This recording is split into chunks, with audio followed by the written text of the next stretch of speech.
पिछली क्लास में हम लोग बात कर रहे थे, we were talking about power of wave, है ना। वेव की पावर के बारे में बात कर रहे थे और पावर का जो फॉर्मूला निकाला था वो था mu V A square omega square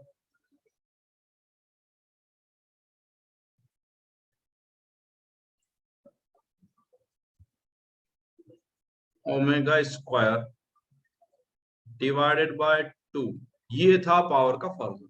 in last class we have seen this.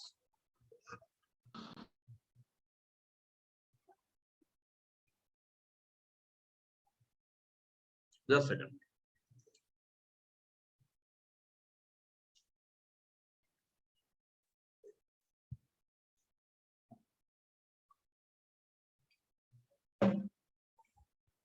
Okay, so इसमें म्यू जो था वो था मास पर यूनिट लेंथ। म्यू क्या था? मास पर यूनिट लेंथ था। वी वेलोसिटी ऑफ वेव था। म्यू मास पर यूनिट लेंथ मतलब एकम दड़, एकम लंबाई में કેટલો દળ છે। वी वेलोसिटी पर वेलोसिटी थी वेव की, ए एम्पलीट्यूड था और ओमेगा एंगुलर फ्रीक्वेंसी। ओमेगा को ऐसे भी लिखा जा सकता है 2 पाई एफ। तो कई बार फॉर्मूला आपको इस फॉर्मेट में भी मतलब लिखा हुआ मिलेगा, power is equal to mu into V A square 2 pi F square. इसको स्क्वायर स्क्वायर करके आप लिख सकते हो। ये 4 हो जाएगा, नीचे 2 तो 2 आ जाएगा, तो power is equal to 2 mu V A square pi square F square. ये सारा स्क्वायर स्क्वायर आ जाएगा, तो ये पावर हो जाएगी। नेक्स्ट होता है इंटेंसिटी, है ना। इंटेंसिटी यहाँ पे इतनी ज्यादा यूज नहीं है स्ट्रिंग वेव में, पर जब बात करते हैं साउंड वेव में, है ना, ध्वनि तरंग में, और जब लाइट वेव में बात करते हैं तो इंटेंसिटी ही काम की होती है। साउंड वेव और light wave, sound wave and in case of light wave, इस वाले केस में हमारे पास इंटेंसिटी ही काम की होती है। इंटेंसिटी का मतलब होता है तीव्रता। तीव्रता, कोई चीज कितनी तीव्र है। साउंड, साउंड में क्या सुनाई देता है हमको? साउंड में इंटेंसिटी सुनाई देती है ना। साउंड में क्या सुनाई देता है? अगर कोई पूछे साउंड में क्या सुनाई देता है तो हमको इंटेंसिटी, कोई कहता है ना इंटेंसिटी ज्यादा है इस चीज की, इंटेंसिटी कम है, मतलब साउंड में। अच्छा, लाइट, लाइट की इंटेंसिटी कैसे? इंटेंसिटी का क्या फॉर्मूला होता है?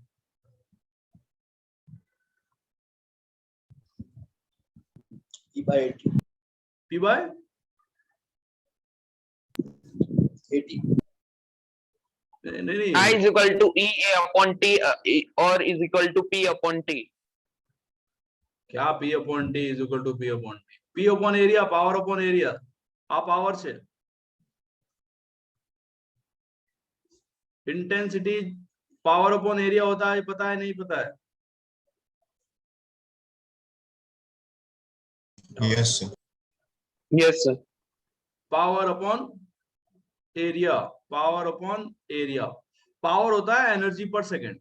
पावर क्या होता है? एनर्जी पर सेकंड पावर होता है, और उसको एरिया से डिवाइड कर दोगे तो इंटेंसिटी आ जाएगी, है ना। लाइट के केस में इंटेंसिटी ही दिखाई देती है, साउंड के केस में इंटेंसिटी सुनाई देती है। इसमें इंटेंसिटी आपको सुनाई देगी, है ना, और इसमें आपको इंटेंसिटी क्या करेगी? इसमें सुनाई देगी और इसमें दिखाई देगी। इसमें इंटेंसिटी ही आपको दिखाई देगी, है ना। कैसे? जैसे ये लाइट सोर्स है, मान लो मोबाइल, है ना, तो ये लाइट सोर्स है। मैंने इसका लाइट ऑन किया है हाथ पे, वैसे अभी तो दिन है तो इतना ज्यादा इंटेंसिटी नहीं दिखाई देगी।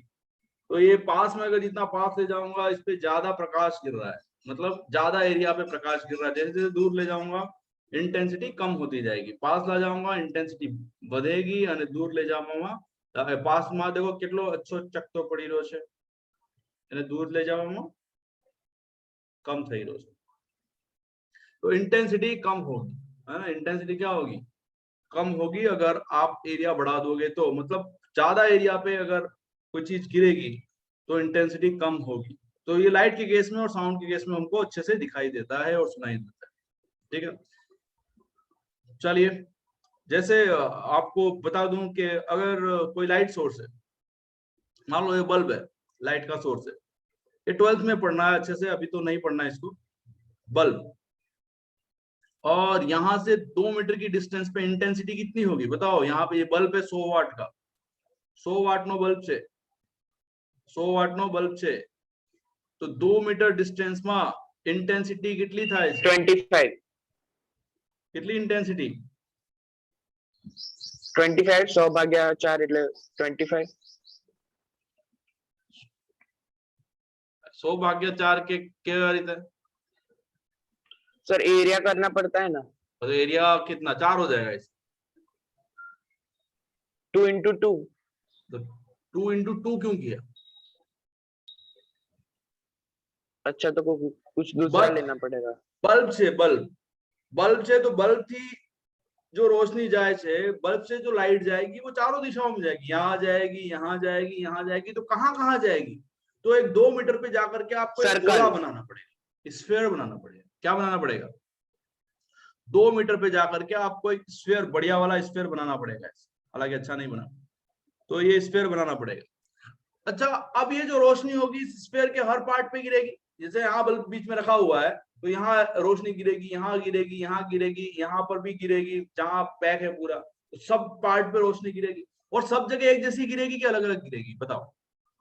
जो लाइट गिरेगी सब जगह एक जैसी कि अलग अलग?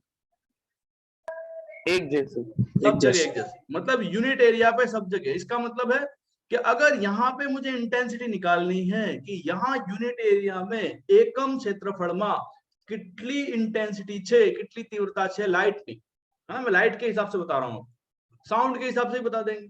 जो मैं कितना तेज बोल रहा हूँ, कितना कम, आपके कान के एरिया पे जो मेरी आवाज गिर रही है वो एकम क्षेत्रफळમાં कितनी पावर, एनर्जी, ऊर्जा गिरी रही है, तो उसके हिसाब से साउंड की भी इंटेंसिटी निकल जाएगी.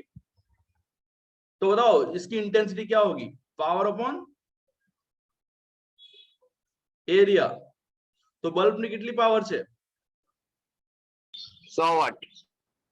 100 वाट है, तो पावर को भी लिखेंगे. और एरिया कितना लिखोगे? ये जो स्फीयर बनाया जिसपे ऊर्जा गिर रही है, पाई आर स्क्वायर.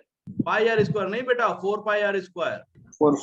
आ सर्कल नहीं, आ वर्तुल नहीं, आ गोड़ो छे, गोड़ो स्फीयर छे,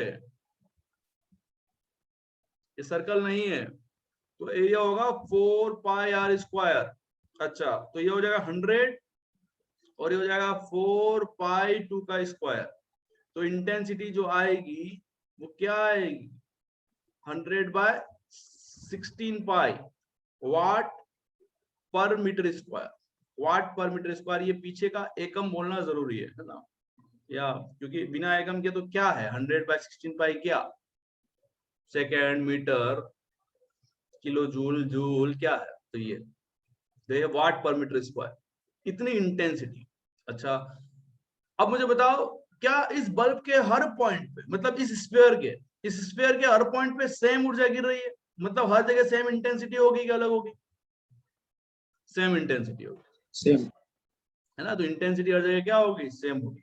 अच्छा, एक और छोटा गोला बना दूं यहाँ पे, है ना? अगर छोटा गोला मतलब, अगर यहाँ पे छोटा गोला का मतलब है अगर मुझे यहाँ से 1 मीटर पे इंटेंसिटी निकालनी होती तो क्या होती? वो વધારે होती कि कम होती? વધારે होती. વધારે होती, है ना? ज्यादा होती, है ना? વધારે होती, कम होती. क्यों? क्योंकि अब एरिया जो होगा एक्चुअली क्या हो गया, उतनी ही एनर्जी थी, उतनी ही एनर्जी बल्ब से जो एनर्जी निकलेगी सेम निकलेगी. अब उतनी ही एनर्जी ज्यादा एरिया पे गिर रही थी. 2 मीटर वाला का स्फीयर बड़ा बना तो ज्यादा एरिया पे ऊर्जा गिरी, तो ज्यादा ऊर्जा पे तो पर यूनिट एरिया में, एकम एरिया में कितनी ऊर्जा गई? तो 100 बाय 16. अच्छा, अब जो 1 मीटर पे जो गोला बनेगा, जो स्फीयर बनेगा वो छोटा बनेगा, तो उसका मतलब उसका एरिया जो क्षेत्रफल हुआ वो कम हुआ. तो अब वहां पे जो इंटेंसिटी गिरेगी, मतलब पास में इंटेंसिटी ज्यादा होगी, दूर जाने पे इंटेंसिटी क्या हो जाएगी? कम हो जाएगी. तो अगर यहाँ पे इंटेंसिटी अगर आपको निकालनी है तो वही पावर और वही एरिया से डिवाइड कर देंगे. तो पावर कितनी है? तो 100 वाट. यानी एरिया कितनो है?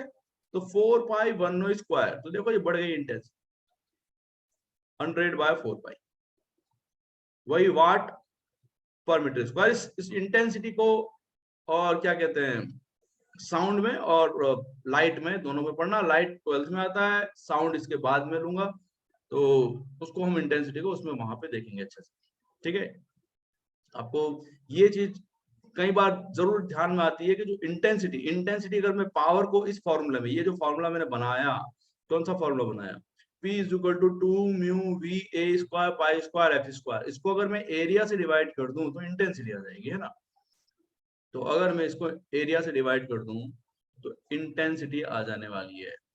एरिया अलग है और ये ए अलग है। ये ए एरिया नहीं है, ये एम्पलीट्यूड है। ये ए क्या है, ये एम्पलीट्यूड है ना। तो इसको मैं एरिया से डिवाइड कर देता हूं तो आ जाएगा 2 mu V A square pi square F square divided by area, है ना। अच्छा म्यू क्या है, म्यू क्या है,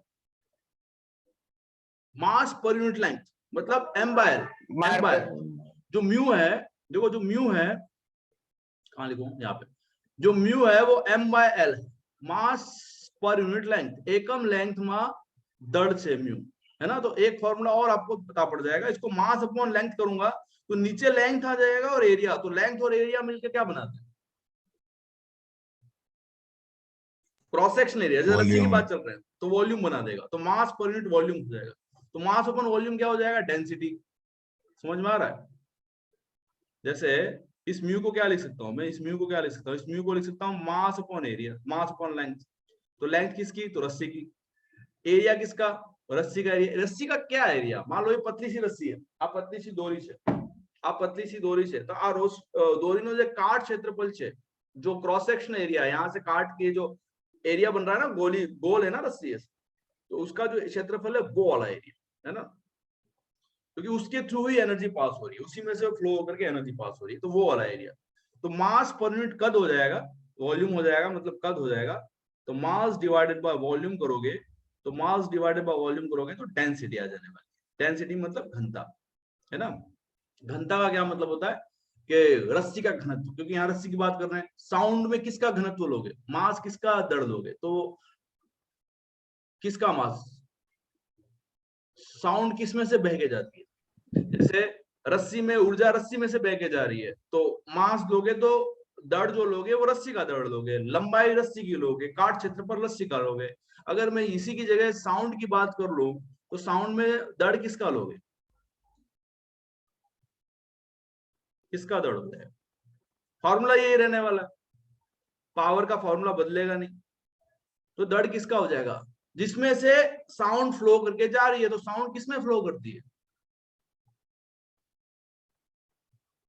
किसमें फ्लो करती है साउंड, एयर में, हवा में। तो हवा का दड़ और लंबाई कि यहां से यहां तक अगर साउंड गई, यहां से यहां तक लैपटॉप तक साउंड गई, तो वो लंबाई। और काट क्षेत्रफल कि कितने एरिया में से साउंड जा रही है ना। यहाँ तो चारों तरफ फैल रही है साउंड तो, लेकिन अगर हम सीधी बात करें तो वो छोटा सा एरिया आपको लेना पड़ेगा। तो डेंसिटी हो जाएगी। तो डेंसिटी किसकी हो जाएगी, घनत्व किसका, हवा का घनत्व। यहाँ किसका घनत्व है, रस्सी का घनत्व है। तो ये फॉर्मूला हमारे पास हो जाने वाला है, क्या हो जाने वाला है, ये फॉर्मूला जो होगा वो ये होगा, क्या होगा भाई, this formula will be like this. ये पूरी चीज तो हमारे पास डेंसिटी हो गई। तो इसको याद रखने का, इंटेंसिटी का हो जाएगा 2 rho V A square pi square F square. मतलब दोनों में कोई ज्यादा डिफरेंस नहीं है, यहाँ पे म्यू आ रहा था और यहाँ पे डेंसिटी आ जाएगी, है ना। यहाँ पे मास पर यूनिट लेंथ था और यहाँ पे घनत्व आ जाएगा इंटेंसिटी, है ना। तो इंटेंसिटी का फॉर्मूला क्या बनेगा, I is equal to 2 rho V A square pi square F square. मतलब पाई को आगे पीछे कहीं भी रख सकते हो, 2 पाई स्क्वायर, जैसे भी आपको रखना है वो आपके हिसाब से, आपको कैसे याद रखना है ना। जरूरी नहीं है कि इसी सीक्वेंस में आपको याद रहे फॉर्मूला, पर फॉर्मूला याद रहे तो अच्छी बात है, नहीं याद रहे तो कोशिश करो कि याद रहे, ठीक है। अच्छा, तो ये बात हुई इंटेंसिटी की और पावर की। लाइट में इंटेंसिटी पावर दोनों फिर से आएंगे, तो एक बार फिर से वहां पे आपको इससे रूबरू होना पड़ेगा। अभी बात करते हैं रिफ्लेक्शन, अभी बात करते हैं reflection of string wave, string wave pulse from fixed and. दो एंड होते हैं, एक तो होता है फिक्स्ड एंड, मतलब बंधे हो, मतलब एकदम फिक्स, मतलब जो मूव नहीं करे, ऐसा एंड। और एक होता है फ्री एंड, जहां पे वो मूव कर सकता है ना। फ्री एंड और फिक्स्ड एंड दो चीजें होती है। Reflection of string pulse from fixed and and free and, तो ये दो कंसेप्ट होते हैं। अगर आपको पता होंगे तो। अच्छा, एक्चुअली स्ट्रिंग वेव स्ट्रिंग में चलेगी, सबको पता है, रस्सी में चलने वाली है। अच्छा, रस्सी में वेव कैसे चलेगी? अगर रस्सी हवा में हो सकती है क्या कभी? रस्सी को वेव चलाने के लिए या तो दोनों सिरों पे पकड़ना पड़ेगा या एक सिरे पे बांधना पड़ेगा, ऐसे कुछ तो करना पड़ेगा। मतलब बिना बांधे हुए रस्सी में आप वेव नहीं चला सकते, ठीक है। तो रियलिटी में अभी तक हम जो वेव पढ़ रहे थे, हमने क्या वेव पढ़ा कि यहां से अगर मैं यहां से रस्सी को प्लग करूं, यहां से रस्सी को प्लग करूं या यहां से रस्सी को हिलाऊं तो इसमें वेव चलेगी, है ना। तो हमने वेव का मोशन देखा कि जो वेव, जैसे इसमें ऐसे ऐसे चला रहा हूं मैं ऐसे ऐसे अप डाउन, ये वेव चला रहा हूं मैं, ऐसे ऐसे वेव चला रहा हूं, तो ये भी तो वेव ही है। वेव ऐसे जाए या ऐसे जाए, परपेंडिकुलर फ्लो करेगी, है ना। ऐसे ऐसे मूव कर सकती है, ऐसे ऐसे मूव कर सकती है, वो वेव है ना। तो वेव चलने के लिए वो जो वेव थी उसका हमने एक ही डायरेक्शन माना था कि वेव आगे चल रही है।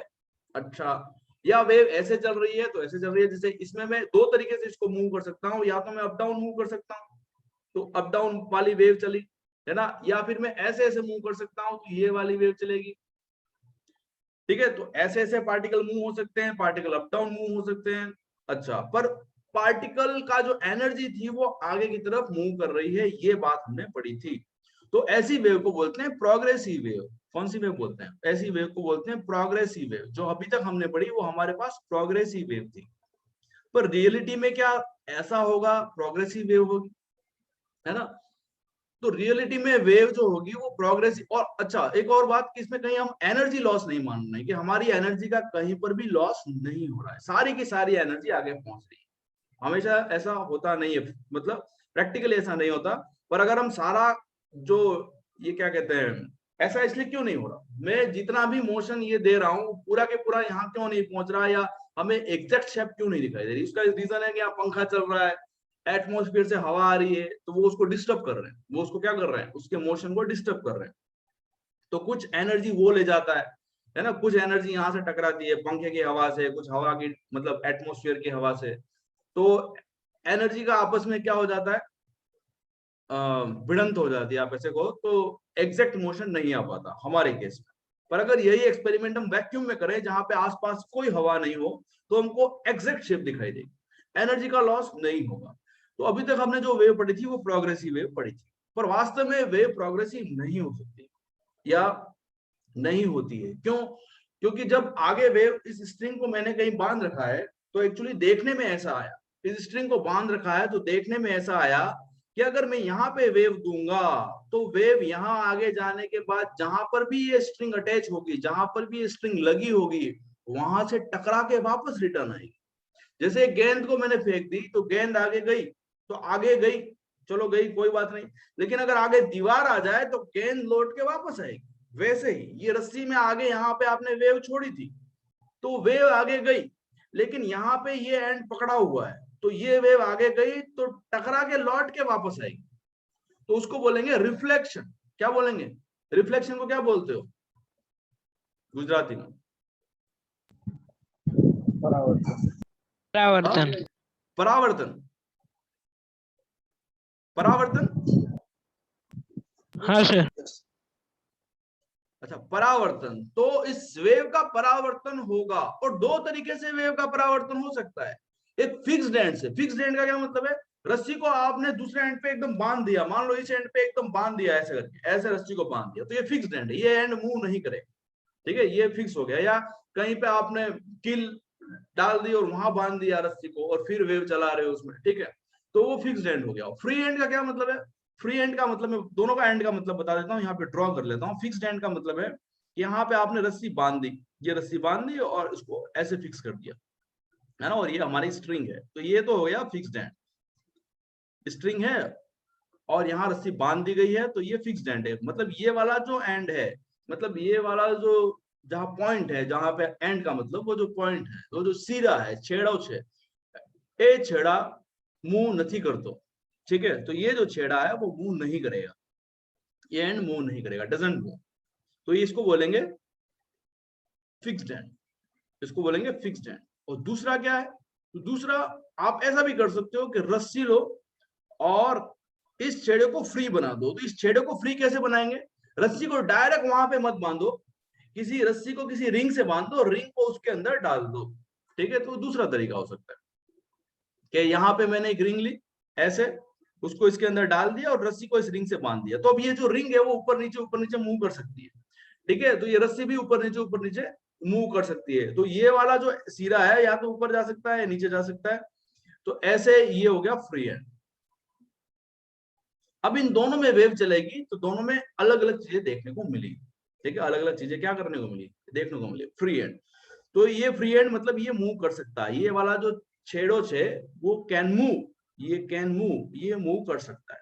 अच्छा, अगर ये मूव कर सकता है तो देखने को क्या मिला, देखने को ऐसा मिला, बताओ फ्री हैंड से परावर्तन कैसे होता है। जो पल्स जाती है, वेव पल्स, वो कैसे आती है, खबर छे क्या नहीं खबर। ये मान लो इस रस्सी में मैंने पल्स दी, आ रस्सी छे, आ स्ट्रिंग छे, स्ट्रिंग में एक पल्स आपी, पल्स અને વેવ માં ડિફરન્સ છે, થોડો સો ડિફરન્સ છે। पल्स में શું ડિફરન્સ છે, एक तो मैं कहा वेव पल्स और एक नाम दे रहा हूं मैं वेव, तो इन दोनों में क्या डिफरेंस है। तरंग और तरंग पल्स, पल्स को क्या बोलते हैं गुजराती में नहीं पता। तरंग का मतलब होता है मैं इस हाथ को ऊपर ले जा रहा हूँ, नीचे ले जा रहा हूँ, फिर ऊपर ले जा रहा हूँ, फिर नीचे ले जा रहा हूँ, मतलब ऐसे ऐसे ऐसे ऐसे करता रह रहा हूँ, तो ये वेव पल्स, वेव आएगी, कंप्लीट वेव आएगी, है ना। वेव पल्स का मतलब है मैंने ऐसे झटका देके छोड़ दिया, उसको वापस हाथ को नीचे नहीं ले गया, तो वो वेव पल्स है। तो एक ही शेप बनेगी। जैसे अगर इसको मैं झटका देके छोड़ दूं तो इसमें, और वैक्यूम में, है ना, वो वाली बात भी कहा, वैक्यूम में, मतलब जहां पे कोई एनर्जी का लॉस नहीं। तो अगर मैं इसको ऊपर झटका देके छोड़ दूं तो खाली यही शेप बनने वाला है, वो नीचे वाला शेप अब नहीं आएगा क्योंकि मैंने अप डाउन नहीं किया, है ना। और ये वेव पल्स ऐसे आगे की ओर चली फिक्स्ड एंड में, तो ये थोड़ी देर बाद यहाँ पहुंचेगी, थोड़ी देर बाद यहाँ पहुंचेगी, है ना, थोड़ी देर बाद यहाँ पहुंचेगी, थोड़ी देर बाद यहाँ से जाके टकरा जाएगी इस फिक्स्ड एंड से। ये जो फिक्स्ड एंड है वहां पे ये वेव पल्स क्या कर जाने वाली है, थोड़ी देर बाद टकरा जाने वाली है। तो टकराने के बाद वापस आने वाली है, जो रिटर्न आएगी तो कैसी आएगी, इसी शेप में आएगी कि किसी और शेप में आएगी, इसी शेप में कि और शेप में, ऑपोजिट, अपोजिट आती है ना, ये अपोजिट आती है। कैसे आती है, तो ये अपोजिट आती है। इसका मैं आपको डेमो भी बता दूंगा, I will show you demo, है ना। तो ये जब वापस आती है टकरा करके, तो टकरा करके ये उल्टी आती है, ऐसे उल्टी आती है, ऐसे उल्टी आती है ना। एम्पलीट्यूड वही रहता है, अगर इसका एम्पलीट्यूड ए है, कंप विस्तार अगर इस वेव पल्स का है, मैंने वेव पल्स क्यों बनाई, देखो अगर मैं वेव पूरी बना देता तो मुझे पता ही नहीं पड़ता कि उल्टी आई है, क्यों, क्योंकि जाने वाली वेव कैसे जाती, जाने वाली वेव ऐसे जाती, है ना, और टकरा करके आने वाली वेव भी ऐसे ही आती। तो हमको पता ही नहीं पड़ता कि भाई ये उल्टी हो गया, ये नहीं पता पड़ता, लेकिन मैंने खाली ऊपर का एक छोड़ दिया और फिर टकराया और तो मुझे उल्टा दिखाई दिया, तो अब पता पड़ गया कि भाई हाँ ये उल्टा आता है टकराने के बाद, है ना। ये टकराने के बाद कैसे आता है, उल्टा आता है। तो ये बात हमको समझ में आई। अच्छा, एम्पलीट्यूड क्या होगा, तो इसका एम्पलीट्यूड भी ए ही होगा, इसका एम्पलीट्यूड भी क्या होगा, ए होगा। चलिए, इसका एम्पलीट्यूड भी ए ही होगा, है ना। थोड़ी देर बाद ये ऐसे आगे आ जाएगी, ऐसे आगे आवी जैसे, तो ये ऐसे मूव कर जाएगी, है ना, ए एम्पलीट्यूड के साथ। तो हमको पता पड़ गया कि जब फिक्स्ड एंड से रिफ्लेक्शन होता है तो वेव पूरी की पूरी, या वेव पल्स जो होती है पूरी की पूरी उल्टी हो जाती है। इसका अगर आपको देखना है, so you can see this.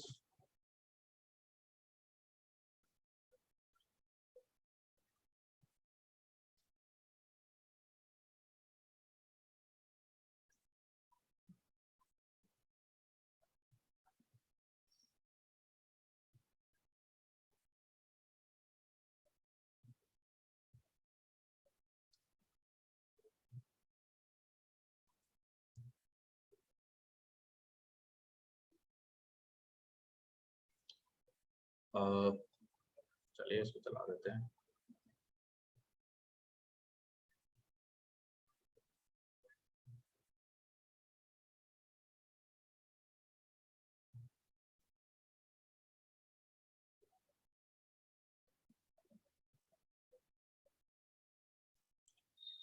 Okay, तो मैं आपके साथ स्क्रीन शेयर कर रहा हूँ, आप लोग देख सकते हैं कैसे आती है वेव।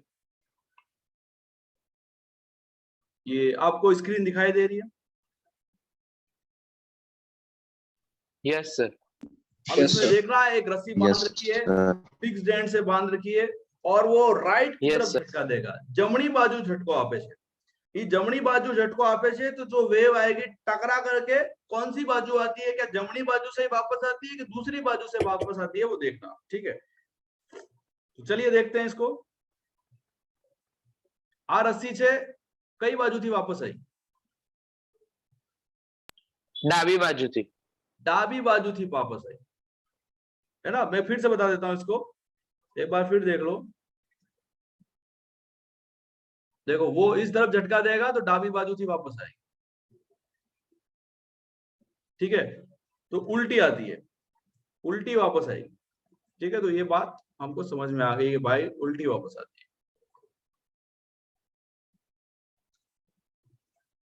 ठीक है। अच्छा, एक और चीज, इन दोनों वेव में कितना फेज डिफरेंस है? फेज कड़ाणों Pi कितना by 2. डिफरेंस? Pi. π/2 નો difference. Okay okay, let me clear it.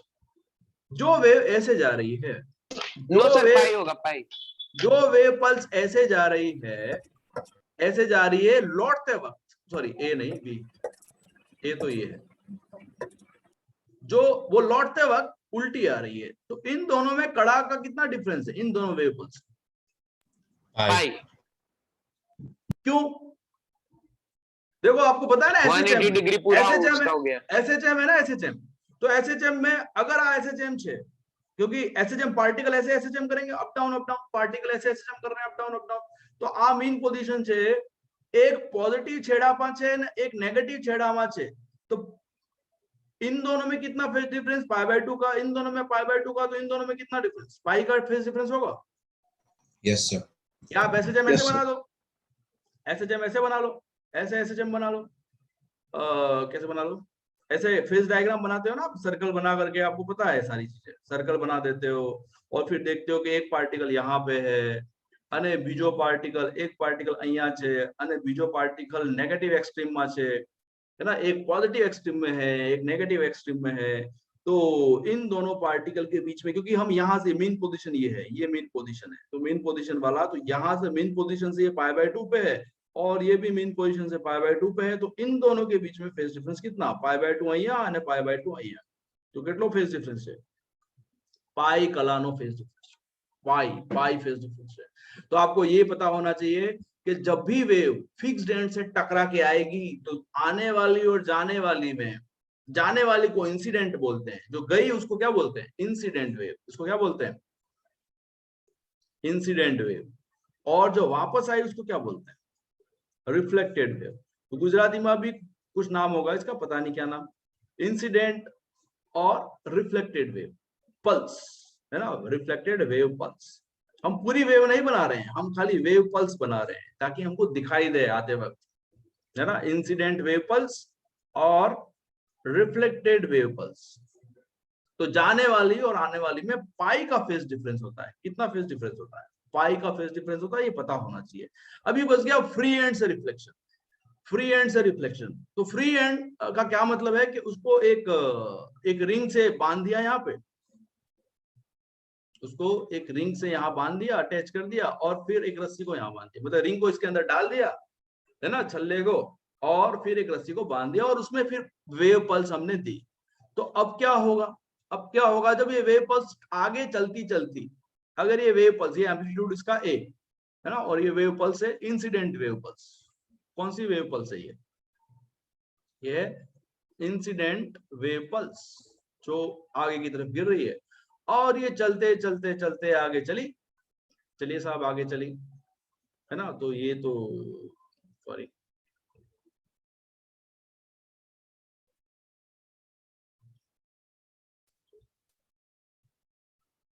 तो मैंने ऐसे बना रखा है, ये इससे अटैच है, ठीक है, ये અહીંયા થી अटैच है। और ये वेव पल्स जब आगे आएगी तो क्या होगा? वापस पीछे कैसे जाएगी? सीधी जाएगी, उल्टी जाएगी? सीधी। वो सीधी जाएगी, है ना। और यहाँ पे जब टकराएगी, यहाँ पे जब टकराएगी, ये जो वेव पल्स है जब यहाँ पे टकराएगी, देखो ये पढ़ना क्यों जरूरी है, ये क्यों पढ़ना जरूरी है कि सर इसका क्या मतलब है, ये टकरा के वापस आ रही है, ऐसी वेव का क्या मतलब है? वास्तव में क्या होगा, अभी वास्तव में हमारी जो वेव होती है वो क्या होती है पता है, स्टैंडिंग वेव होती है। अभी स्टैंडिंग वेव बताऊंगा आपको, रुकी हुई वेव। तो ये पूरा टॉपिक जो पढ़ रहे हैं हम, प्रोग्रेसिव वेव पढ़ी जिसमें एनर्जी खाली आगे जा रही थी, चलिए ठीक है, पहले तो हमने ये पढ़ी, उसमें पीछे आने का कोई कंसेप्ट नहीं था। अभी हम देख रहे हैं कि एनर्जी आगे भी जा रही है और लौट के पीछे भी आ रही है, दो चीजें हमने देखी। अभी क्या होगा, अभी थोड़ी देर बाद एक आगे जाएगी और लगातार वेव देते रहोगे तो टकरा टकरा के वापस भी आती रहेगी, तो आगे जाएगी पीछे आएगी, तो शेप एकदम अलग बन जाएगा, वो नॉर्मल शेप नहीं रहेगा। वो जो शेप बनेगा उसको बोलेंगे स्टैंडिंग वेव, है ना। तो अभी हमने जो पढ़ा वो पढ़ा कि वेव खाली आगे जा रही थी, तो उसको बोला प्रोग्रेसिव वेव। उसकी इक्वेशन भी देखी, y = a sin omega t - kx। अभी थोड़ी देर में पढ़ रहे हैं कि वेव साहब जब खाली आगे नहीं जाती, टकरा करके वापस पीछे भी आती है, भले फ्री एंड भी हो, एंड मूव भी करे, एंड अगर मूव भी करता है, एंड मूव कर रहा है, फ्री एंड इसको बोलते हैं, तब भी टकरा के वापस आती है ना। और अगर एंड फिक्स हो तब भी टकरा के वापस आती है, मतलब उल्टी भी वेव चलती है, खाली सीधी चलता है ऐसा कोई कंसेप्ट नहीं है। फिर थोड़ी देर बाद क्या पढ़ेंगे साहब, इससे भी आगे कुछ दुनिया है। उससे आगे क्या दुनिया है कि जो वेव सीधी चली थी और वो जो वापस आ रही है, वो दोनों का मिलन होता है, और उन दोनों के मिलन से स्टैंडिंग वेव बनती है, तो वो वेव एकदम अलग होती है। तो सारी चीजें स्टैंडिंग वेव के लिए पढ़ रहे हैं, है ना। स्टैंडिंग वेव और स्टेशनरी वेव आपने पढ़ा होगा गुजराती में, स्टैंडिंग वेव और स्टेशनरी वेव पढ़ा है कि नहीं पढ़ा है? यस सर, चैप्टर कंप्लीट हो गया। ओके, चैप्टर कंप्लीट हो गया, बहुत बढ़िया। चलिए, तो मैं तो ऐसे ही रिवाइज करा रहा हूँ, है ना, ताकि आपको, तो जैसे ही ये वेव आगे जाएगी ना, तो ये छल्ला ऊपर उछल जाएगा, थोड़ा ऊपर उछलेगा कि नहीं उछलेगा, ये रिंग कि वहीं रहेगी? Yes, sir. ये रिंग ऊपर उछल जाएगी, है ना, रिंग ऊपर उछल जाने वाली है। अच्छा जी, ये रिंग ऊपर उछल गई, है ना। ये रिंग अब नीचे नहीं रही, ये रिंग यहाँ नीचे बनाई थी, यहाँ नीचे बनाई थी, लेकिन यहाँ पे ऊपर चली जाएगी, ये रिंग थोड़ी सी ऊपर चली जाएगी, और अभी जो टकराई और लौट के वापस आ जाएगी, लौट के बुद्धू घर को आए, ऐसे वापस ऐसे चल पड़ेगी, है ना। v वेलोसिटी से एम्पलीट्यूड है, ठीक, ऐसे वापस चल पड़ेगी। तो बताओ इनमें फेज डिफरेंस कितना का, इन दोनों में फेज डिफरेंस कितना, ये इंसिडेंट वेव और रिफ्लेक्टेड वेव, इंसिडेंट वेव और रिफ्लेक्टेड वेव में कितना फेज डिफरेंस, बोलो। तो वेव ऐसे जा रही थी, टकरा के वापस आई, फ्री एंड से टकरा के वापस आई, तो एज इट इज वापस आनी है, जैसी गई थी वैसी ही उसी शेप में वापस आएगी, ये बात आपको ध्यान रखना है, ठीक है। तो इंसिडेंट वेव पल्स हो गई, और ये कैसी वेव पल्स होगी, वापस आने वाली को बोलेंगे रिफ्लेक्टेड वेव पल्स। ये जो वापस आ रही है, ये दोनों वापस आ रही हैं, दो डायग्राम बना है, वैसे पूरी रस्सी में वापस आएगी, ऐसे नहीं कि एक जगह यहाँ वापस आई और यहाँ वापस आई, उसका बीच में कहाँ गई, ऐसा नहीं, सब जगह आ रही है, वेव आ रही है, लेकिन अब इतना डायग्राम थोड़ी बना सकता हूँ मैं। तो ये हो गया रिफ्लेक्टेड वेव पल्स, ये हो गया रिफ्लेक्टेड वेव पल्स। तो इन दोनों में कितना फेज डिफरेंस होता है, इंसिडेंट और रिफ्लेक्टेड में, जाने वाली और आने वाली में फेज डिफरेंस कितना, 0 का। कितना फेज डिफरेंस, 0 का या 2 पाई का? 0 2 पाई सेम होता है, 0 2 पाई सेम होता है कि नहीं होता है? फेज डिफरेंस में अगर मैं बनाऊं, वर्तुल बनाऊं फेज डिफरेंस का, फेज वाला, तो देखो ये दो पार्टिकल हैं, दोनों पार्टिकल मीन पोजीशन पे बना देता हूं, ये पार्टिकल भी मीन पोजीशन है और इसके ऊपर एक दूसरा पार्टिकल भी है मीन पोजीशन पे। अच्छा, तो इन दोनों के बीच फेज डिफरेंस कितना, दोनों पार्टिकल एक ही जगह पे है, तो फेज डिफरेंस 0। या फिर आप कहोगे नहीं सर फेज डिफरेंस 2 पाई कह सकता हूं क्या मैं? हाँ, तो वापस घूम के वहीं आ जाओ, तो फेज डिफरेंस 2 पाई। अच्छा, कोई कहेगा नहीं सर मैं 4 पाई कह सकता हूँ, वापस घूम के वहीं आ जाओ, तो 4 पाई। तो 4 पाई, 2 पाई, 6 पाई, 8 पाई, जितने पाई बनाने आपको बना दो, डबल डबल करके, तो कोई फर्क नहीं पड़ता, वो एक ही बात है। ये फेज डिफरेंस ये बताता है कि भाई पार्टिकल वहीं पे है जहां पे था, ठीक है। अगर 0 2 पाई 4 पाई 6 पाई 8 पाई का है, तो अगर फेज डिफरेंस 0 पाई 3 पाई 5 पाई ऐसा है, तो इसका मतलब दोनों एकदम अपोजिट हैं, एक ऊपर है और एक नीचे है ना। अगर फेज डिफरेंस पाई बाई 2 का, इसका क्या मतलब है, अगर दो पार्टिकल के बीच में फेज डिफरेंस पाई बाय 2 का, मतलब एक कहां दूसरा कहां है?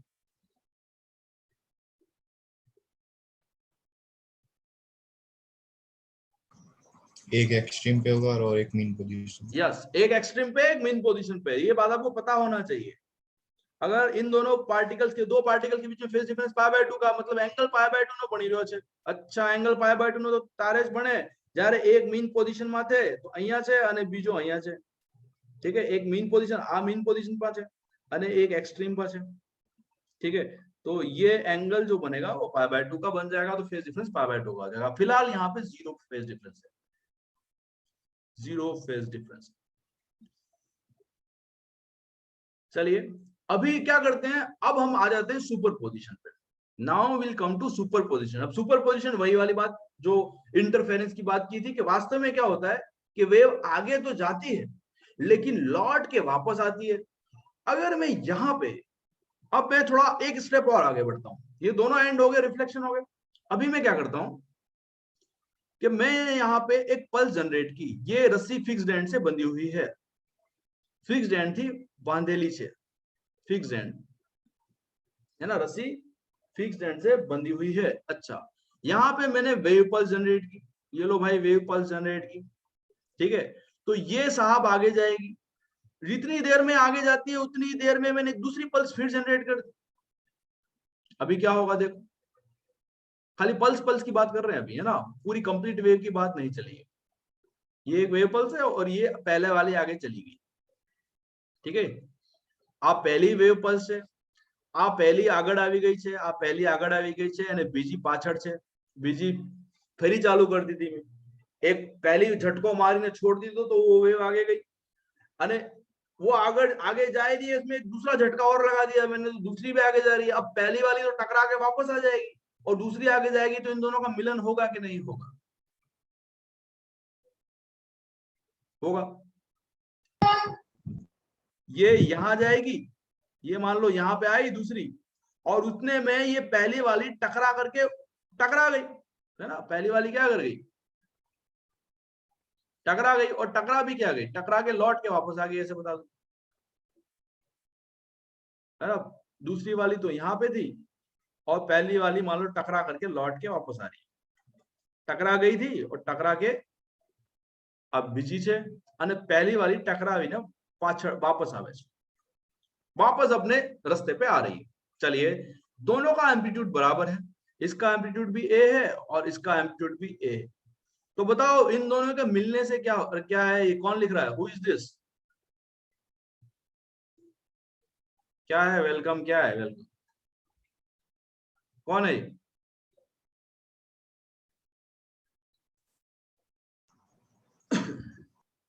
अच्छा, इन दोनों का मिलने से क्या होगा?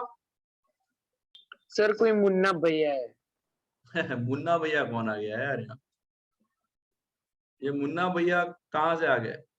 अमेज़न प्राइम वीडियो से निकल के तो नहीं आ गए? चला गया क्या मुन्ना भैया, है अभी भी है? यस सर, निकल गया।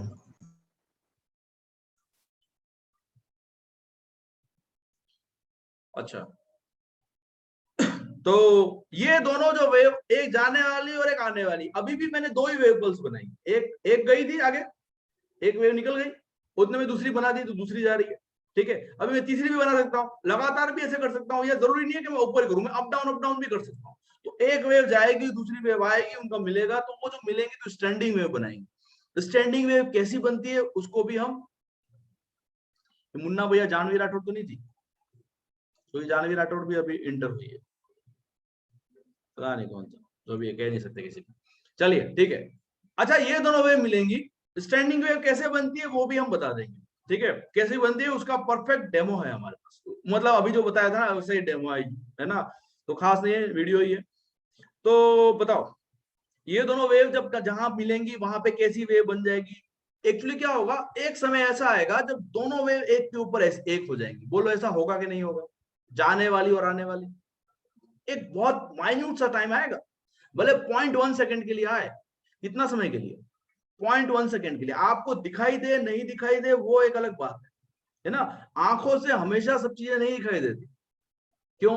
क्योंकि हमारा जो लाइट जलती है ना, जो बल्ब भी 1 सेकंड में कितनी बार चलता है, कितनी बार बंद होता है? हम जो लाइट जलाते हैं बल्ब, वो 1 सेकंड में कितनी बार जलता है, कितनी बार बंद होता है? बल्ब की फ्रीक्वेंसी कितनी होती है? हमारे जो लाइट जलाते हैं, ट्यूब लाइट या बल्ब जलाते हैं, उसकी फ्रीक्वेंसी कितनी होती है? 50 हर्ट्ज। कितनी होती है? 50 हर्ट्ज का मतलब है 50 साइकिल पर सेकेंड। मतलब क्या मतलब है? इसका मतलब है कि वो 1 सेकंड में 50 बार बंद होता है, 50 बार जलता है। तो 1 सेकंड मतलब में 50 बार जल जाएगा, 50 बार बंद होगा, तो हमको दिखाई थोड़ी देगा। 1 सेकंड ही नहीं पता पड़ता हमको, तो 1 सेकंड हो गया। तो उसमें 50 बार जलना, 50 बार बंद होना, मतलब कितना फास्ट हो रहा है वो, आप सोच नहीं सकते। तो हमको नहीं दिखाई देता, ठीक है। इसलिए हमको बल्ब हमेशा जलता हुआ ही दिखाई देता है, उसका बंद होना हमको पता ही नहीं पड़ता। पर वास्तव में ऐसा होता है, बल्ब की फ्रीक्वेंसी होती है 50 साइकिल पर सेकेंड। साइकिल पर सेकेंड का मतलब है 50 बार बंद होगा, 50 बार जलेगा। या ट्यूबलाइट भी। तो कैसे पता पड़े? तो उसको स्लो मोशन कैमरा में कैप्चर करो। स्लो मोशन कैमरा में कैप्चर करोगे तो आपको बंद होता हुआ चलता हुआ दिखाई देगा, ठीक है। समझ में आ रहा है? Yes, sir. तो यहां पर भी ये थोड़े समय के लिए एक दूसरे के एक के ऊपर एक आ जाएंगे। थोड़े समय के लिए एक के ऊपर एक आ जाएंगे, ऐसे। तो इसका मतलब जब एक के ऊपर एक आ गए, ये जा रही है और ये आ रही है। अब पहली बारी આવી રહી છે અને બીજી વારી જઈ जीरो हो રહી છે, जाएगा। तो एक बहुत माइन्यूट से समय के लिए ऐसा होगा कि वहां पे रस्सी कैसी हो जाएगी? एकदम सीधी। कैसी हो Straight. जाएगी? एकदम स्ट्रेट हो जाएगी। कैसी हो जाएगी यहाँ पे? क्योंकि ऊपर भी मोशन है, नीचे भी मोशन है, तो ये रस्सी क्या हो गई? स्ट्रेट हो गई। तो मैं यहाँ बना देता हूँ, इसका मतलब रस्सी एकदम स्ट्रेट हो जाएगी।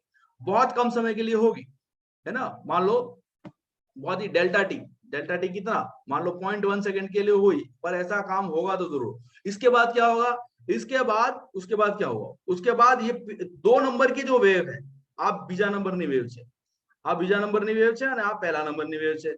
तो 2 नंबर की वेव है, वो आगे चली जाएगी और 1 नंबर वाली पीछे आ जाएगी। तो मैं यहां बना देता हूं, 1 नंबરની પાછળ અને 2 નંબરની આગળ।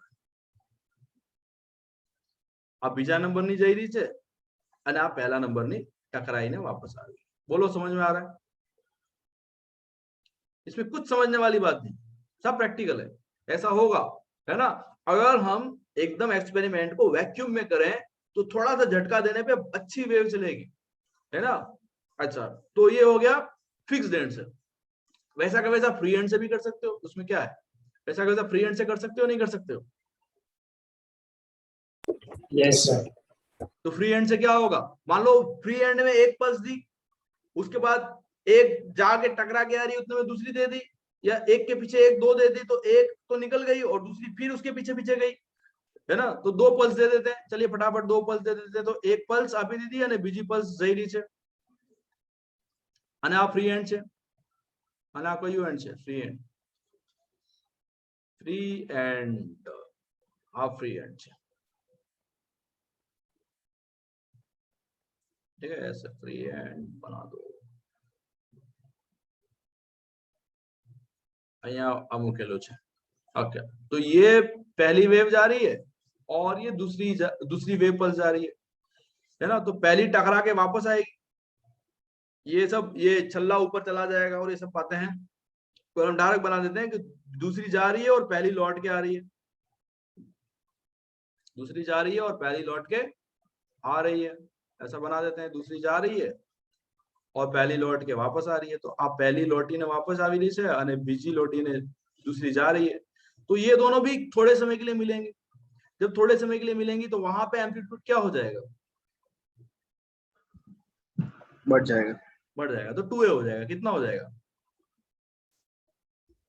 कहीं पे जहां पर भी मिलेंगी, अब हमको थोड़ी पता कहां मिलेंगी, जहां पर भी मिलेंगी तो वहां पे एम्पलीट्यूड 2a हो जाने वाला है। दोनों वेव पल्स जहां मिलेंगी वहां पे एम्पलीट्यूड क्या हो जाने वाला है? वहां पे एम्पलीट्यूड 2a हो जाने वाला है। तो 2a हो जाएगा और उसके बाद बहुत कम समय के लिए नहीं दिखेगा ये 2a, या दिख जाए तो अच्छी बात है ना, पर नहीं दिखेगा क्योंकि फटाक से मिल जाती है, क्योंकि वेव हमको बहुत कम ही दिखाई देता है। तो ये हो गया। अच्छा, अब क्या करो? ये 1 नंबर की पीछे चली जाएगी, 2 नंबर के आगे आ जाएगी। तो 1 नंबर की पाछड़ આવી જશે અને 2 નંબરની આગળ चली जाएगी। तो ये ऐसे समझ में आ जाएगा, ठीक है। तो ये 2 नंबर की और ये 1 नंबर की। अच्छा, 1 नंबर की पीछे आ रही है, तो 1 नंबर की पीछे आ जाएगी। ठीक है, 1 नंबर के पीछे आ जाएगी और ये 2 नंबर के चली जाएगी। ठीक है, तो ये हो गया रिफ्लेक्शन फ्रॉम फ्री हैंड। मतलब ये सुपर पोजिशन कर दिया हमने। हमने क्या पढ़ा, पहले तो रिफ्लेक्शन पढ़ा था, मतलब परावर्तन ही पढ़ा था। अब परावर्तित और इंसिडेंट दोनों का मिलन पढ़ रहे हैं, है ना। पहले हमने क्या पढ़ा, खाली प्रोग्रेसिव वेव पढ़ी कि आगे जा रही है, फिर उसके बाद कहा कि नहीं खाली आगे नहीं जाती, वो टकरा के वापस भी आती है। तो परावर्तित वेव को पढ़ा, दोनों एंड से पढ़ा, फ्री एंड से और फिक्स्ड एंड से। अब हम पढ़ा कि नहीं, जो फिक्स्ड एंड वाली और जो परावर्तित है, और उसके परावर्तित के साथ अगर लगातार आप वेव पल्स चलाते रहो, वेव पल्स चला रहे है ना, तो परावर्तित और इंसिडेंट दोनों का मिलन होगा। तो दोनों का मिलन होगा तो एक समय ऐसा आएगा जब या तो एकदम एम्पलीट्यूड 0 हो जाएगा या एम्पलीट्यूड एकदम बढ़ जाएगा, है ना। तो ये दोनों बातें हमने पढ़ ली, ये दोनों बातें हमने पढ़ ली। अभी आगे एक और स्टेप आगे चलते हैं कि अगर हम वेव पल्स की जगह वेव दें, लगातार वेव दें, तो वेव के साथ भी ऐसा होगा, वेव भी सीधी जाएगी, उल्टी लौट के वापस आएगी। अब आने वाली और जाने वाली का मिलन होगा, बोलो होगा कि नहीं होगा।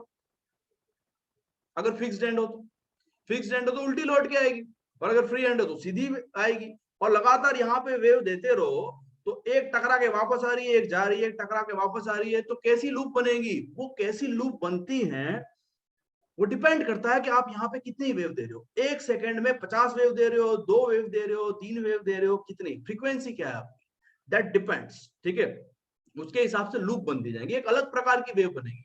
और उस वेव का नाम दिया गया क्या, स्टैंडिंग वेव। क्या नाम दिया गया, स्टैंडिंग वेव। तो इसका स्टैंडिंग वेव कैसा आता है उसका भी मैं डेमो बता देता हूं। तो मैंने क्या बताया, मैंने बताया कि अभी हम खाली पल्स दे रहे थे, और एक बार पल्स दी थी, फिर उसके बाद मैंने 2 पल्स दी, तो एक जा रही थी एक आ रही थी, और वो आपस में मिल रही थी। ठीक है, अभी हम पल्स की जगह क्या करें, अगर हम लगातार वेव देते रहे तो यहां से लगातार वेव जाती रहेंगी, लगातार वेव आती रहेंगी। अच्छा, उसमें भी एक है कि यहाँ आप कितनी वेव दे रहे हो और कितनी वेव वापस आती है, उस पर डिपेंड करता है कि स्टैंडिंग वेव कैसी बनेगी। मान लो मैंने यहाँ पे इस सिरे पे 1 सेकंड में 4 वेव दी, 1 सेकंड में कितनी वेव दी, 4 वेव। तो 4 वेव आगे जाएंगी और 4 ही पीछे आएंगी, तो वो आपस में मिलेंगी तो एक शेप बनेगा। ठीक है, फिर देखा गया कि नहीं 4 की जगह अगर 10 वेव दूं तो अलग शेप बनेगा। फिर देखा गया कि नहीं 4 की जगह 10 नहीं, मैं तो 16 देता हूं, तो 16 दूंगा तो अलग शेप बनेगा। तो अलग अलग शेप बनता है। तो कैसा शेप बनता है उसका भी हम डेमो देख लेते हैं।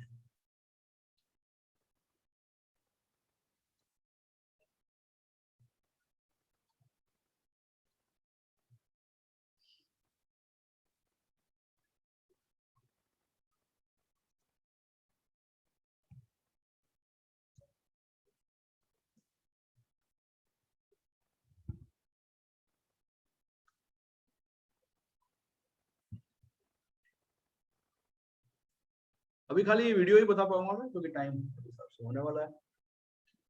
सो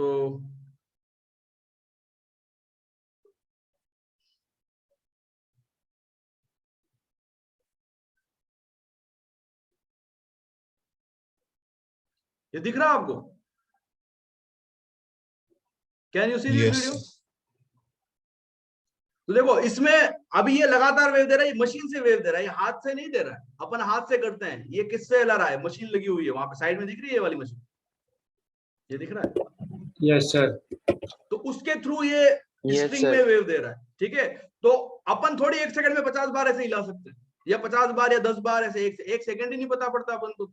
लेकिन अगर आपने कोई मशीन लगा दी तो वो तो एकदम जितना चाहो 1 सेकंड में 50 बार, क्या 1 सेकंड में 100 बार भी उसको वेव ले आएगी वो, है ना। तो देखो ये ऐसे मूव कर रहा है, अभी ये सेट कर रहा है कि कितनी वेव मुझे देनी है 1 सेकंड में। ठीक है, अभी देखो शेप बनेगी, क्योंकि यहां से वेव जा रही है, वहां से लौट के वापस आ रही है, उन दोनों का मिलन हो तो अलग शेप बनेगी। देखो वो जितनी कितनी वेव देता है उसके हिसाब से शेप बनती है। तो पर्टिकुलर वेव के फ्रीक्वेंसी पे, पर्टिकुलर फ्रीक्वेंसी पे कि मैं कितनी वेव दूं, अलग शेप। देखो यहाँ पे एक शेप बन रही है, यहाँ बीच वाला जो पॉइंट है ना वो मूव नहीं कर रहा, सिर्फ बीट्स बने, 2 लूप बन रही है ना, 2 लूप बन रही है कि नहीं बन रही। Yes, sir. तो उस पर डिपेंड करता है जब पूरी वेव देते हैं तब कि कैसी शेप बनेगी, तो मैं कितनी वेव 1 सेकंड में दे रहा हूं, मतलब मेरी फ्रीक्वेंसी क्या है। व्हाट इज माय फ्रीक्वेंसी, मेरी फ्रीक्वेंसी कितनी है उसके हिसाब से डिपेंड करता है। तो दो लूप जब बनती है तो जो हाथ रख रहा है वो पॉइंट मूव नहीं कर रहा, वो पॉइंट मूव नहीं कर रहा, तो ऐसा तो वेव में होता ही नहीं था कभी। प्रोग्रेसिव वेव में ऐसा कभी नहीं होता था कि एक पॉइंट कभी नहीं मूव करे, उसमें सारे पॉइंट क्या करते थे, एसएचएम करते थे। पर यहाँ पे जब लौट के वेव आती है और वापस मिलती है, वास्तव में जो ऐसा होता है तो क्या होता है, एक पॉइंट ऐसा होता है जो मूव ही नहीं करता, तो एक अलग शेप बनी। देखो ये थोड़ी सी और फ्रीक्वेंसी बढ़ेगा, चेंज करेगा, थोड़ी सी और फ्रीक्वेंसी चेंज करेगा तो हमको एक अलग तरह की लूप और दिखाई देगी।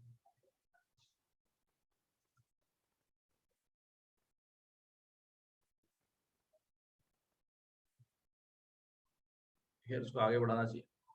अभी और फ्रीक्वेंसी चेंज करेगा, he will change the frequencies.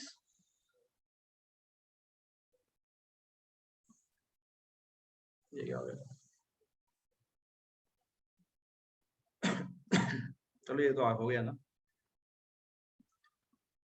देखो अभी उसने फिर फ्रीक्वेंसी चेंज की, अभी देखो थोड़ी देर में थोड़ा सा और अलग दिखाई दे, इसमें खाली एक ही लूप दिखाई दे रही है, बहुत ही माइन्यूट समय के लिए दिखाई, एक ही लूप, एक लूप दिख रही है,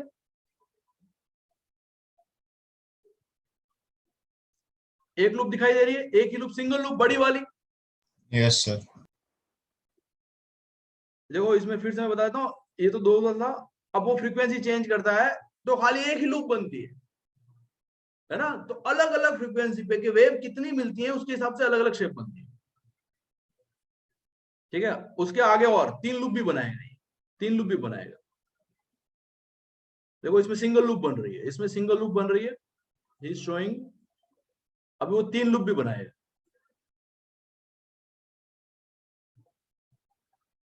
बना भाई जल्दी से। तो एक लूप बन गई ये वाली, 2 लूप पहले देख लीजिए, 2 लूप है। अभी वो और चेंज करेगा तो देखो 3 बन जाएंगे, 3 बन गई। यस 3 दिख रही है। तो इसमें वे बड़ी फास्ट चल रही है, इसमें फ्रीक्वेंसी बहुत ज्यादा है, मतलब 1 सेकंड में आप कह दो कि कितनी होंगी, बहुत ज्यादा वेव्स होंगी। 3 लूप बनना मतलब फ्रीक्वेंसी ज्यादा होना, एक लूप बनना मतलब थोड़ी कम फ्रीक्वेंसी, कम फ्रीक्वेंसी मतलब 1 सेकंड में नंबर ऑफ वेव कम है, मतलब 1 सेकंड में 10 वेव है। ज्यादा फ्रीक्वेंसी का मतलब 1 सेकंड में 20 वेव होगा, और ज्यादा फ्रीक्वेंसी का मतलब 1 सेकंड में कितनी वेव, 30 वेव, ठीक है।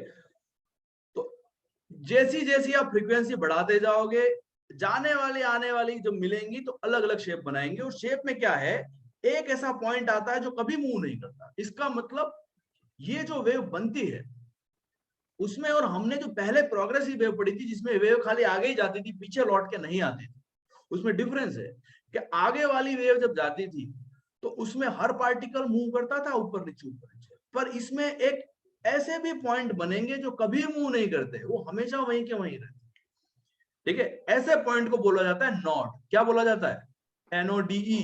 बोला जाता है नहीं बोला जाता है, ये पता है Yes. किसको नॉड कहा जाता है? नॉड और एंटी नॉड पढ़े हैं?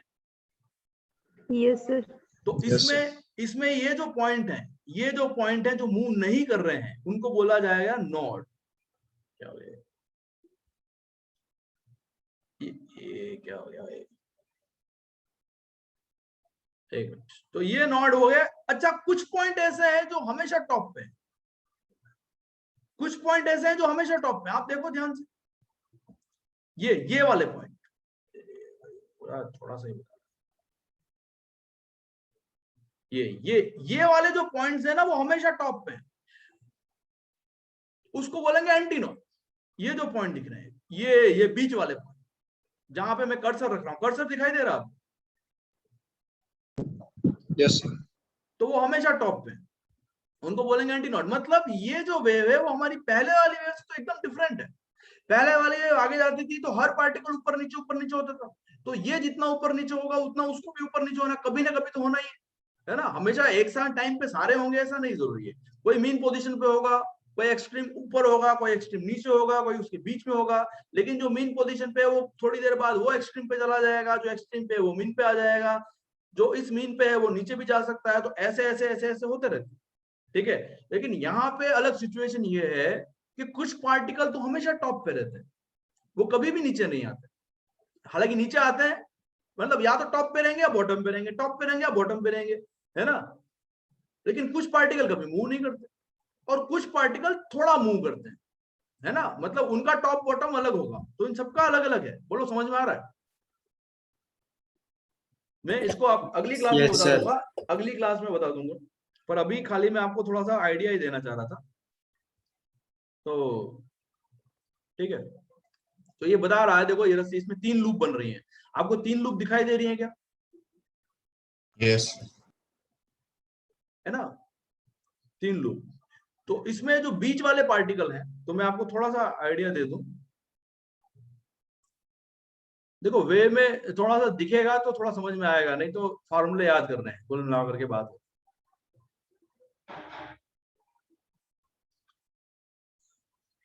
तो ऐसा बनेगा, मान लो ये रस्सी है ना, और यहाँ पे मैंने फ्रीक्वेंसी दी इस रस्सी को, ये रस्सी 2 एंड पे, तो मैंने कुछ मान लो वेव दी 1 सेकंड में 5, 1 सेकंड में वेव दी मैंने 1 सेकंड में 5, है ना।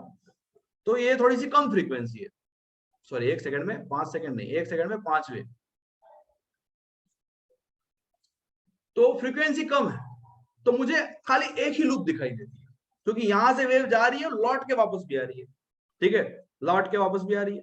ओके, अभी दोनों एंड फिक्स्ड है, ये भी फिक्स कर रखा है और ये भी फिक्स कर रखा है, फिर एक आधे एंड को फ्री भी कर देंगे, फ्री एंड वाला भी पढ़ा है ना अपन ने, तो उसमें भी अलग शेप दिखाई देता है, उसमें फिर अलग शेप दिखाई देता है।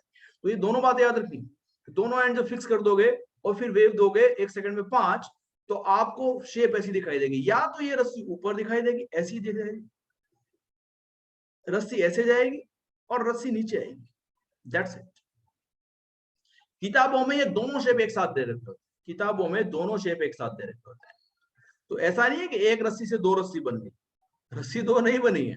क्या हो गया सर, एक रस्सी थी 2 रस्सी कैसे बन गई? 2 रस्सी नहीं बनी है, ये बता ये रहा है कि रस्सी एक साथ ऊपर जा रही है, एक साथ नीचे आ रही है, रस्सी एक साथ ऊपर जा रही है, एक साथ नीचे आ रही है, रस्सी एक साथ ऊपर जा रही है, एक साथ नीचे आ रही है। बोलो समझ में आ रहा है? Yes, sir. यहाँ Yes, sir. आपने वेव दी थी, तो यहाँ वाली वेव गई और यहाँ वाली वेव टकरा के वापस आ रही है, तो ऐसा शेप बन कब रहा है? जब यहाँ जो प्रोग्रेसिव वेव थी आगे जाने वाली, जब रिटर्न आने वाली से मिलती है, तो एक ऐसा शेप बनता है, या तो वे एक साथ ऊपर जाती है, या एक वेव एक साथ नीचे आती है, एक साथ ऊपर जाएगी, एक साथ नीचे आएगी, एक साथ ऊपर जाएगी, एक साथ नीचे आएगी। लेकिन ये कब होगा? जब आपने 1 सेकंड में 5 वेव दी है, इसका मतलब फ्रीक्वेंसी थोड़ी सी कम रखी है। फ्रीक्वेंसी क्या रखी है? फ्रीक्वेंसी कम रखी है, तब ऐसा शेप बना। तो अलग अलग शेप देखे गए। उसके बाद उन्होंने फ्रीक्वेंसी बढ़ा दी, फ्रीक्वेंसी बढ़ा दी तो उन्होंने देखा, मान लो 10 वेव कर दिया 1 सेकंड में, तो उन्होंने कहा कि सर ये तो 2 लूप बन जाती है, एक की जगह 2 लूप बन जाती है, तो बहुत बढ़िया। तो 2 लूप बन जाती है, तो ऐसे लूप बनती है, रस्सी ऐसा शेप बनता है,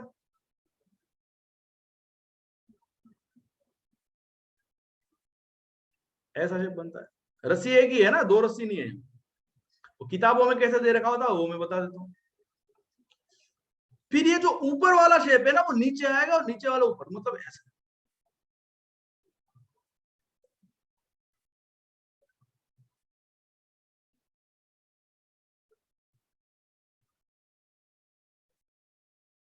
आविरिथाइस है ना, आप जो बीच वाला पार्टिकल है वो वहीं का वहीं रहता, वो मूव नहीं करता, ये वाला पार्टिकल ये मूव नहीं करेगा, ठीक है।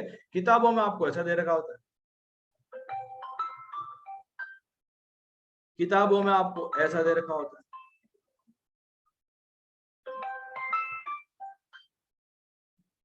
बोलो ये समझ में आ रहा है? Do understand? Yes. Yes, sir. ना, रस्सी तो एक ही जगह बंधी थी ना, 2 जगह थोड़ी बंधी है।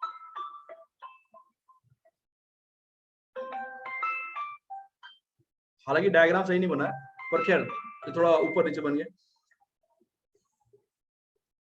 तो ये इस तरह से हमारे पास, इसका मतलब ये है कि देखो इसका क्या मतलब है, इसका क्या मतलब, और थोड़ी फ्रीक्वेंसी बढ़ाओगे तो 3 लूप बन जाएंगी, और फ्रीक्वेंसी बढ़ाओगे तो 4 लूप बन जाएंगी, और बढ़ाओगे तो 5 बन जाएंगी, और बढ़ाओगे तो 6 बढ़ जाएंगी।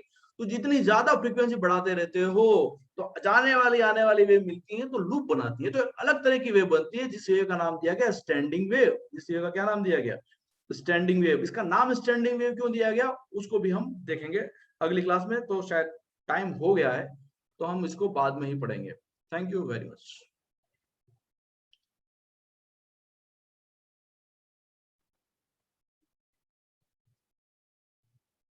Okay bye.